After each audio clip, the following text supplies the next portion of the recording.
Good morning, Hank. It's Tuesday. So this is the Pantheon, the world's oldest building still in use, depending on your definition of building and use. It was finished around 126 CE during the reign of the Roman Emperor Hadrian, seen here noseless in his most famous statue, which, by the way, was recently discovered to be a forgery. Hadrian's head was put on someone else's body 1700 years after his death. Right, so the Pantheon was originally a temple to the Roman gods, but it became a Christian church in 609, and it still is one. For almost 1900 years, people have been coming to this place to worship so long that the gods have changed. When the Pantheon was built, there was no English language. Romans didn't eat pizza because tomatoes wouldn't come to Italy for another 1500 years. If you wanted to get from Rome to Florence and you were phenomenally wealthy, it would take 4 days by carriage at a cost of 350 denarii, approximately equal to a year's wages for a laborer. Today it takes about 3 hours by car, or 3.5 if you want to avoid the tolls. In short, human life was very different 1900 years ago, and yet, this is the Lascaux cave in southwestern France, which was discovered or rediscovered in 1940 by 4 teenagers and a dog named Robot. The cave is famous for its nearly 2,000 prehistoric wall paintings, including extraordinary depictions of animals, some of them now extinct, as well as this famous person with a bird head. Now, there's a lot we don't know about these paintings at Lascaux. We don't know, for instance, how many generations painted there, but we do know from carbon dating and other dating methods that the paintings are mostly between 15 and 20,000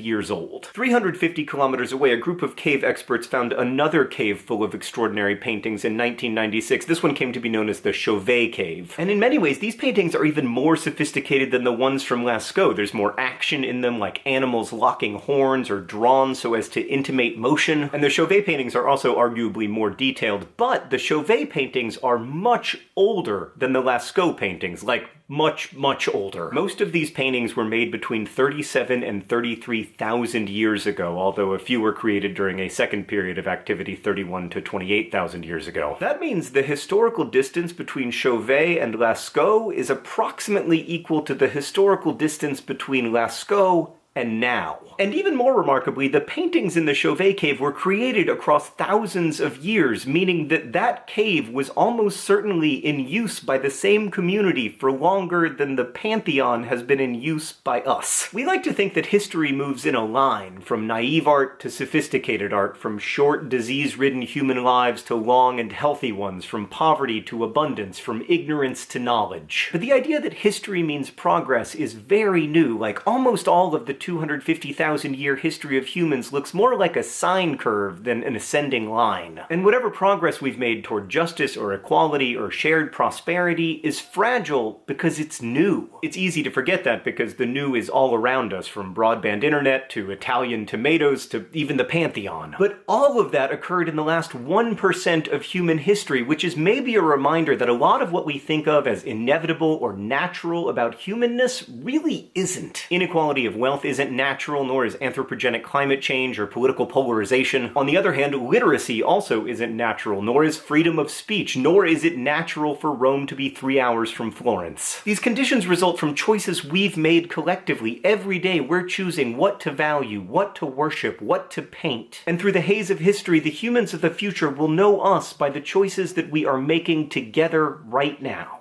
Hank, I'll see you on Friday.